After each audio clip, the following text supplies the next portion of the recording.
সংগঠন ও পদ থেকে বহিষ্কার করেছে দল, তারপরও নিজের অবস্থানেই অনড়। এক ধাপ এগিয়ে শনিবার নিজের বহিষ্কার প্রসঙ্গ ও দলের নবীন প্রবীণ দ্বন্দ্বে অভিষেক বন্দ্যোপাধ্যায়ের বিরুদ্ধে চক্রান্তের অভিযোগে সরব হলেন বহিষ্কৃত শিক্ষক নেতা মণিশঙ্কর মণ্ডল। দলের একাংশ নিজেদের ব্যক্তিস্বার্থ চরিতার্থ করবার জন্য তার বিরুদ্ধে, অভিষেক বন্দ্যোপাধ্যায়ের বিরুদ্ধে এই ষড়যন্ত্র রচনা করছে। দলের ভেতর ষড়যন্ত্র চলছে? একদমই তাই। মানে কি, মানে ষড়যন্ত্রটা কি? অভিষেক বন্দ্যোপাধ্যায়কে আটকানো, তার অশ্বমেধের যজ্ঞের ঘোড়াটাকে আটকানো।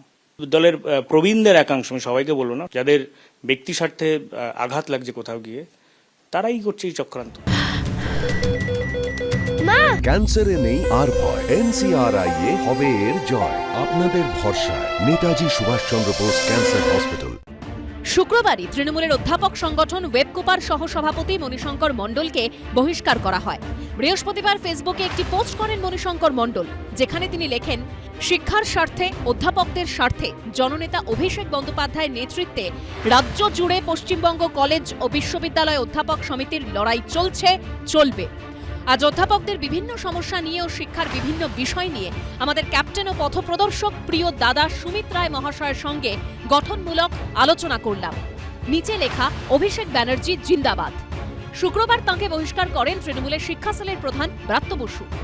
মূল কারণ, অভিষেক বন্দ্যোপাধ্যায়কে লোকসভা নির্বাচনের পরে আমি দ্য গেম চেঞ্জার দাদা আখ্যায়িত করে যে ব্যানার পোস্ট করেছিলাম, সেখানে স্বয়ং শিক্ষামন্ত্রী আমাকে ফোন করে থ্রেট দিয়েছিলেন, বারণ করেছিলেন, শুনিনি। তো এটাতে আমি কোথাও অপরাধ বলে মনে করি না। আর এইটা যাদের কাছে অপরাধ বলে মনে হচ্ছে, তার মানে তারা অভিষেক বন্দ্যোপাধ্যায়কে পছন্দ করেন না, তাই আমার বিরুদ্ধে ষড়যন্ত্র করছেন।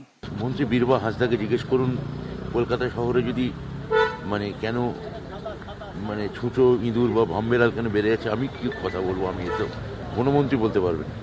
এদিকে এই বহিষ্কারের বিতর্কের মধ্যেই তৃণমূলের আইটি সেলের ইনচার্জ দেবাংশু ভট্টাচার্য শনিবার অত্যন্ত ইঙ্গিতপূর্ণভাবে সোশ্যাল মিডিয়ায় লিখেছেন, হাসছে ওরা, ঠাট্টা করে বলছে দেখো, বড়র সাথে ছোট্টরা সব করবে লড়াই।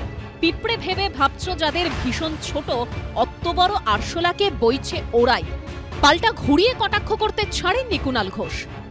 আরশোলা আবার হাওয়াই চটিকে ভয় পায়, ওটাও ছন্দ করে লিখে দিলে হয়। পিঁপড়ে আরশোলাকে টানে, আবার আরশোলা কিন্তু হাওয়াই চটিকে খুব ভয় পায়। নিশ্চিতভাবে পিঁপড়ে ব্যাপারটা যথেষ্ট শক্তিশালী, ছোট হলেও পিঁপড়েরা আরশোলা বয়ে নিয়ে যায়, এটাও ঠিক। আবার এটাও ঠিক যে আরশোলার ওষুধ বেগন স্প্রে থেকেও বেশি হাওয়াই চটি। যেটা হচ্ছে সেটা তৃণমূলের একটা প্লান্ট করা নাটক, অত্যন্ত দুর্বল চিত্রনাট্য।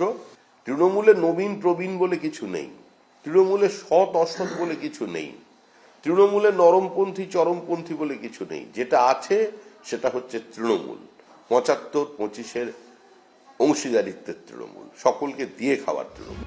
বহিষ্কার বিতর্কের মধ্যেই তৃণমূলের একাংশের ব্যাখ্যা, মণিশঙ্কর মণ্ডলকে ওয়েবকোপা থেকে বহিষ্কার করা হয়েছে, দল থেকে নয়। কৃষ্ণেন্দু অধিকারী ও অনির্বাণ বিশ্বাসের রিপোর্ট, এবিপি আনন্দ, কলকাতা।